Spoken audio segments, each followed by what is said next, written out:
शक्तिमान परमेश्वर, जितना वचन आज मैं सुनूं, ये वचन मेरी जिंदगी में 100 गुना फल लेकर आए।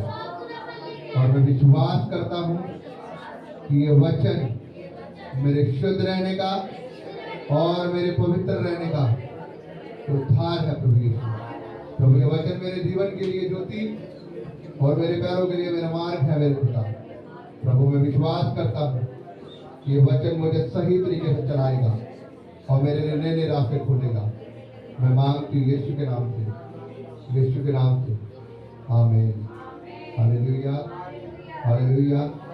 परमेश्वर की हजूरी और उसके अधिकार में होकर चले। हालेलुया।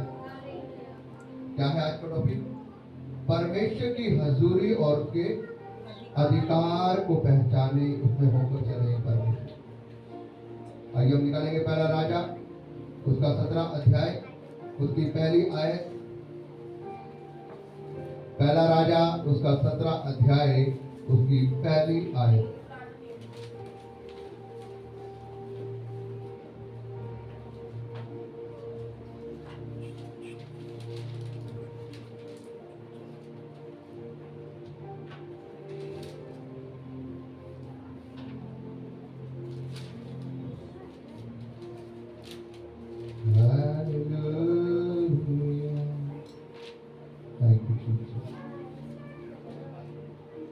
पहला राजा उसका 17 अध्याय की पहली आयत। यहाँ पर इस प्रकार से लिखा है कि तिब्बी एलिया जो गिलाद के परदेशियों में से था, उसने अहाब से कहा, इस्राएल का परमेश्वर यहोवा जिसके सम्मुख में उपस्थित रहता हूँ, उसके जीवन की शपथ, इन वर्षों में मेरे बिना कहे ना तो मैं बरसेगा और ना ओस बरसेगी। सब जन बोले आमीन। Hallelujah, hallelujah. खुदा का दास जब एलिया जो हर समय खुदावन के कहाँ रहता है, सम्मुख रहता है, जो हर समय परमेश्वर की दृष्टि में रहता है, परमेश्वर के साथ अपना मेल जोल बनाकर रखता है, वो यहाँ पर एक बात कह रहा है राजा अहाब से कि यहोवा परमेश्वर जिसके सम्मुख में रहता हूँ, उसकी शपथ मेरे कहे बिना ना तो पृथ्वी पर मैं बरसेगा और ना ओस पड़ेगी। इसका मतलब सारे में क्या हो जाएगा? अकाल पड़ जाएगा। और क्यों पड़ जाएगा? क्योंकि तुम लोग इस्राएल के परमेश्वर के विरुद्ध क्या करते हो? पाप करते हो। इसलिए जब तक मैं शब्द ना बोलूंगा, जब तक बारिश और ओस नहीं पड़ेगी। हालेलुया। बाइबल यहाँ पर इस प्रकार से बताती है मेरे भाइयों बहनों, एलिया खुदावन का धर्मी जन है और वो परमेश्वर के साथ वफादार होकर चलता है। बाइबल बताती है कि वो हर समय खुदावन की हजूरी में होकर चलता है, उसके भय के अंदर होकर चलता है। इसीलिए उसके मन में किसी प्रकार का डर नहीं। उसने ये बात राजा से होकर बोली। बाइबल बताती है कि उसने क्या किया, सब वो अपने जीवन में परमेश्वर के सम्मुख रहता है। वो इन सब चीजों की परवाह ना करते हुए कि राजा मुझे मार देगा, राजा मेरे लिए ये ऑर्डर निकालेगा, क्या होगा क्या नहीं होगा, उसने इस चीज की परवाह नहीं करी। लेकिन उसने इस चीज की परवाह करी, मुझे परमेश्वर के अधिकार में होना, उसकी हजूरी में होना। मेरे भाइयों बहनों, बाइबल बताती है जब आप परमेश्वर की हजूरी में होकर चलेंगे तो खुदावन का वचन कहता है आग तुझे जला न सकेगी, पानी तुझे डुबो न सकेगा। हालेलुया। क्यों? क्योंकि बाइबल बताती है सब दानियेल परमेश्वर की हजूरी में होकर चला तो कोई भी उसे शेरों की मार कुछ कर नहीं सकता। हालेलुया। शद्रक, मेशक, अबेदनीगो को आग के भट्टे में डाल दिया गया, लेकिन परमेश्वर की हजूरी में आने से आग उनको जलाने लगा। मगर राजा कह रहा है क्या हमने 3 लोग नहीं फेंके थे आग के भट्टे में? फिर मैं क्या देखता हूं कि एक और उनके साथ में है जिसका स्वरूप क्या है? परमेश्वर के समान है। और बाइबल बताती है, राजा नबूकदनेस्सर कहता है, हे जीवित परमेश्वर के जीवित लोगों, बाहर निकल आओ। हालेलुया। क्या कहता वो? एक जीवित परमेश्वर, महान परमेश्वर के दांतों बाहर निकल आओ। और जब वो बाहर निकल कर आते हैं तो वो उनके कपड़ों को चेक करता है। चेक करो, कहीं इनके बालों में से चलने की बदबू तो नहीं आ रही, कहीं इनके कपड़े तो नहीं चले, कहीं इनके जो जो इन्होंने मोजे पहन रखे कहीं वो तो नहीं चले। बाइबल बताती है उनके शरीर का एक हिस्सा भी, एक पार्ट भी, एक कपड़ा तक नहीं, यहाँ तक कि उनके कपड़ों का एक छोर तक नहीं चला। Hallelujah, hallelujah. बाइबल इस बात को बताती है कि जब आप परमेश्वर की हजूरी में होकर चलते हैं, खुदावन आपके हर एक संकटों से आपको बचाने की ताकत रखता है। हालेलुया। क्योंकि बाइबल भजन संहिता कहती है कि तेरी सहायता कहां से आएगी?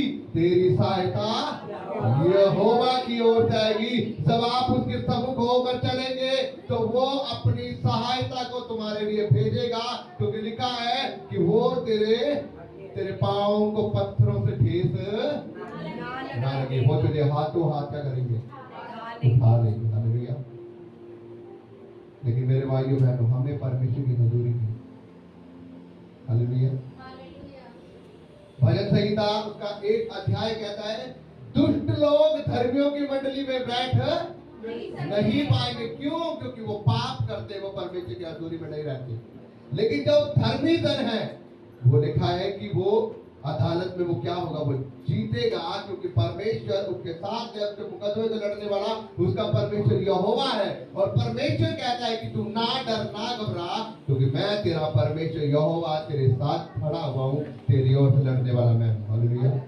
तो मेरे भाइयों बहनों, यहाँ पर परमेश्वर का वचन हमें एक बात को बताना चाह रहा है कि जब आप परमेश्वर की हजूरी में होकर चलेंगे तो वो परमेश्वर आपके जीवन में काम करेगा, और आपको उसकी हजूरी के अंदर होकर चलना है। एक दिन नहीं, एक दिन नहीं, हर समय, हर वेले, हर घड़ी परमेश्वर की हजूरी में रहना। जिस प्रकार से सिस्टर ने बताया, अभी अपनी गवाही दी कि मुझे बेचैनी हो रही थी, मेरे मन के अंदर क्या हो रहा था? एक ऐसा खालीपन सा था, मुझे शांति नहीं मिलती। लेकिन मैंने ब्रदर को क्या कहा कि मुझे तू अपने फोन के अंदर परमेश्वर के वचन लगा के दे दे, अपनी आराधना लगा के दे दे परमेश्वर की। पहले उन्होंने आराधना सुनी और बाद में उन्होंने बोला कि मुझे वचन भी लगा के दे, और वचन भी। हालेलुया। क्या है ये परमेश्वर के लिए? ये परमेश्वर के लिए प्यास है। हालेलुया। अगर आपको कहीं तरीके से आप परमेश्वर की हजूरी में रह सकते हैं, अगर हमारी आत्मा खुदावन के लिए प्यासी होगी, उसके वचनों के लिए प्यासी होगी, उसकी आराधना के लिए प्यासी होगी, तो खुदावन आपको अपनी आत्मा से हर समय भर के रखेगा। Hallelujah, hallelujah. देखिए, संसार की दुख तकलीफें हमेशा आएगी, आती रहेगी, जाती रहेगी, कभी खत्म नहीं होगी। जीवन में संघर्ष हमेशा लगा रहेगा। इसीलिए परमेश्वर ने अपनी प्रकाशित वाक्य में कहा है, यदि प्राण देने तक विश्वास में बने रहे तो। क्यों कहा है उसने यदि प्राण देने तक विश्वास करेगा? क्योंकि उसको पता है कि जीवन में बहुत सारे संघर्ष आएंगे। उसको पता है जीवन में ऐसा समय भी आएगा कि एक समय में हमें परमेश्वर में से और जीवन में से एक चीज को चुनना पड़ेगा। Hallelujah, hallelujah. उस समय कौन परमेश्वर को चुनेगा, कौन परमेश्वर के साथ खड़ा है, वो उस समय बाइबल बताएगी। हालेलुया। क्योंकि बाइबल कहती है कि बाइबल परमेश्वर आने वाला है और वो हर एक का उसके कामों के अनुसार क्या करेगा? न्याय करेगा। हालेलुया। उसके काम बता देंगे कि कौन कितना परमेश्वर के साथ खड़ा हुआ। इसीलिए परमेश्वर का वचन कहता है कि तू क्या कर, दृढ़ रह। हालेलुया। परमेश्वर कहता है तू दृढ़ रह मेरे बेटे, मेरी बेटी, तू डर मत, घबरा मत, मैं तेरे साथ हूं। और यहाँ पर बाइबल बता रही है, उसने राजा को कहा कि इस्राएल के परमेश्वर की शपथ जिसके सम्मुख में रहता हूं, इसका मतलब वो परमेश्वर की हजूरी में रहता है, वो परमेश्वर के भय में रहता है, परमेश्वर के साथ रहता है। उसे इस चीज की परवाह नहीं कि लोग मेरे साथ में क्या करेंगे। मैं आपको एक बात बताऊं, अगर आप कुछ बाइबल को पढ़ेंगे ना, वहां पर लिखा है एलिया एक अकेला खुदा का दास रहेगा। राजा अहाब ने एक एक करके सारे खुदा के नबियों को क्या करा था, मरवा दिया। और एलिया अकेला रह गया था। और जब उसने परमेश्वर के भय में रहकर अपने जीवन को व्यतीत करा, उसको पता था कि परमेश्वर मेरी ओर है, मेरा विरोधी और है। जब उसने परमेश्वर से कहा, तो लिखा है कि वहां पर 3.5 साल का अकाल पड़ गया। आपको पता है बाइबल में वहां पर पहला राजा में ये भी लिखा कि जब 3.5 साल का अकाल पड़ा, तो उसने परमेश्वर ये भी कहा कि परमेश्वर मेरा क्या होगा। लेकिन परमेश्वर ने पहाड़ी कौओं को आज्ञा दी, ये मेरा धर्मी जन है, तुमने इसके लिए क्या करना है, रोज सुबह और शाम खाने का इंतजाम करना है। कौवे कभी किसी को खाना देते हैं? लोगों को तो खोस खोस के खाते हैं।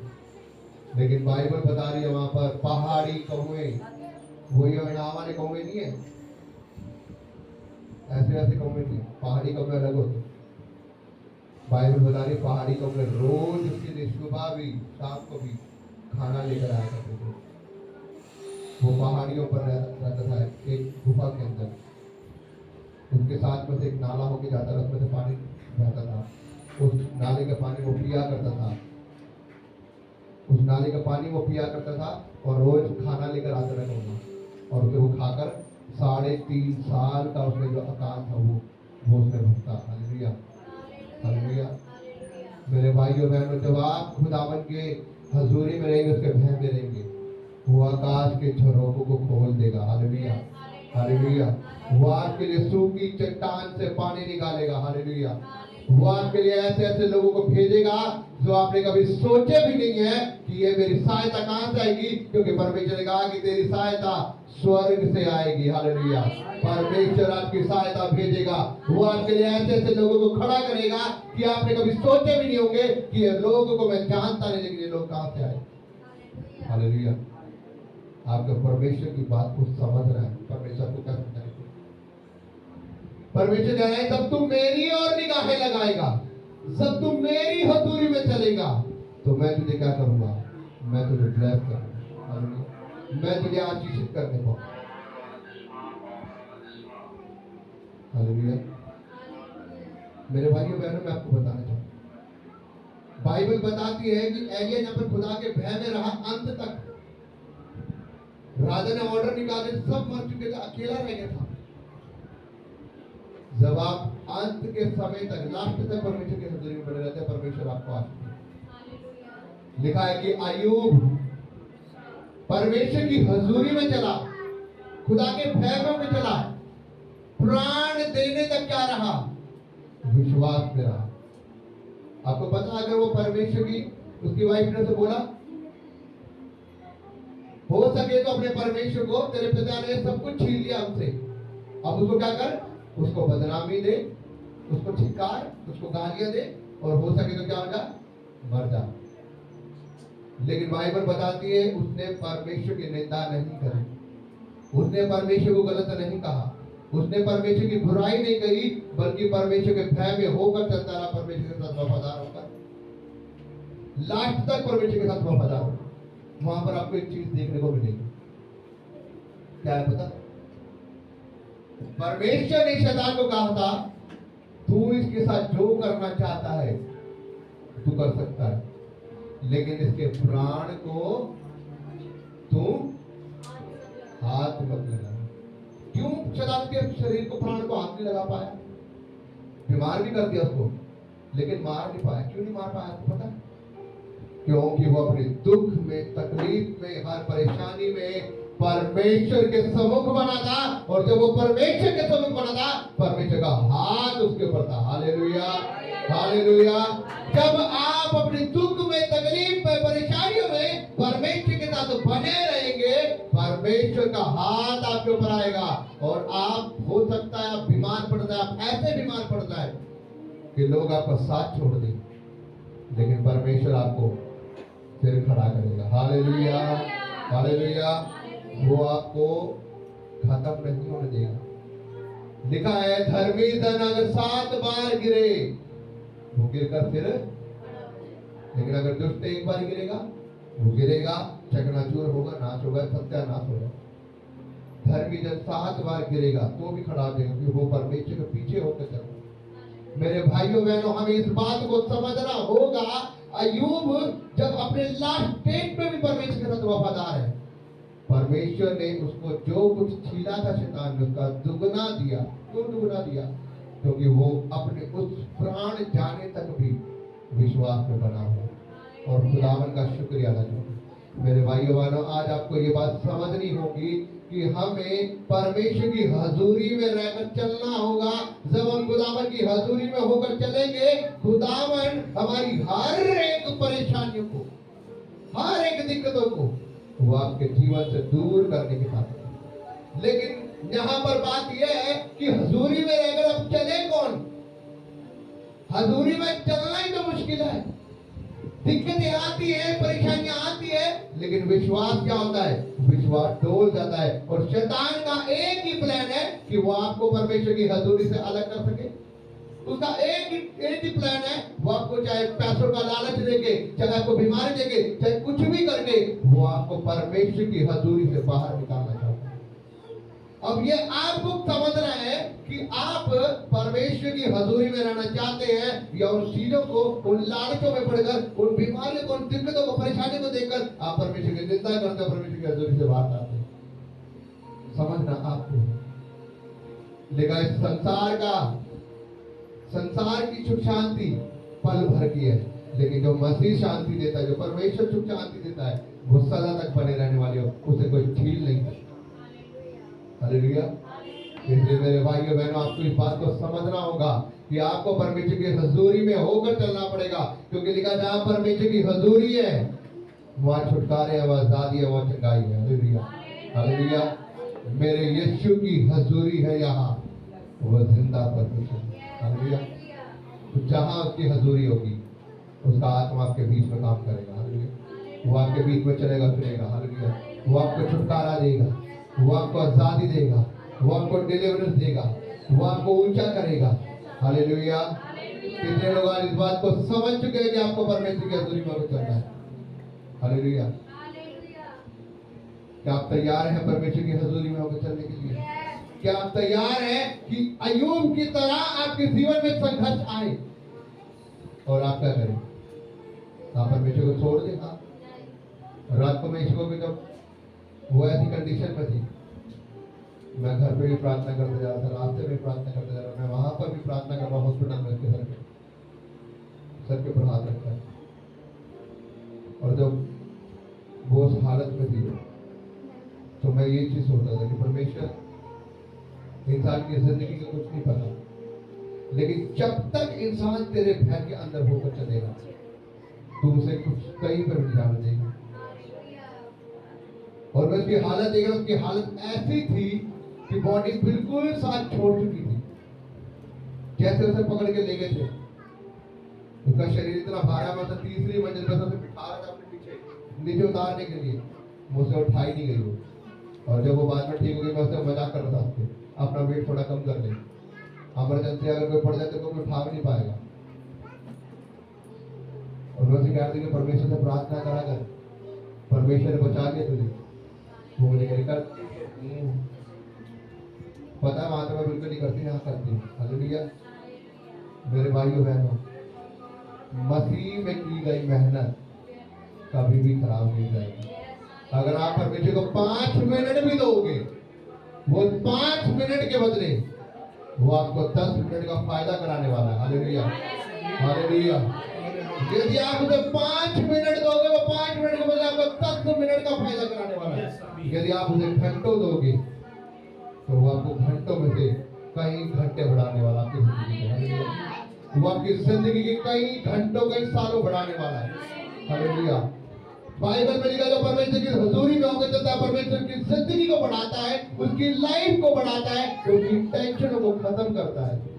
क्योंकि परमेश्वर वो परमेश्वर है जो खाली ठट्ठों में उड़ाने वाला परमेश्वर नहीं है। परमेश्वर वो परमेश्वर है जो अपनी बातें बोलता है, वो पूरी करता है। Hallelujah, hallelujah. क्योंकि बाइबल में लिखा है कि वो अपने वचन को क्या करता है? अपने नाम से ज्यादा वो अपने वचन को महत्व देता है। हालेलुया। तो मेरे भाइयों बहनों, ये समय है हमें परमेश्वर की हजूरी के अंदर रहकर अपने जीवन को व्यक्त करना है। परमेश्वर आपको इस वचन के पढ़े और सुने जाने पर आशीष दे। आइए हम एक प्रार्थना करेंगे। बोलेंगे, सर्वशक्तिमान परमेश्वर, इस वचन के लिए मैं आपका धन्यवाद करता हूँ। परमेश्वर, मैं अंगीकार करता हूँ कि आज से प्रभु जी मैं हमेशा तेरी हजूरी में होकर चलाऊंगा। और प्रभु, जो वचन तूने मुझे दिया, ये वचन मेरे जीवन के लिए प्रभु जी वो धार कर आता है कि जब मैं तेरी हजूरी में होकर चलूंगा तो प्रभु मैं अपने जीवन में सुख शांति पाऊंगा, मैं अपने जिंदगी में शांति को पाऊंगा। ऐसी शांति जो संसार नहीं देता प्रभु, लेकिन वो आप देते हो। प्रभु, मैं आपसे वायदा करती हूँ कि मैं आपकी हजूरी में होकर चलूंगा। हम मांगते खुदा यीशु के नाम में, सब जन बोले आमीन।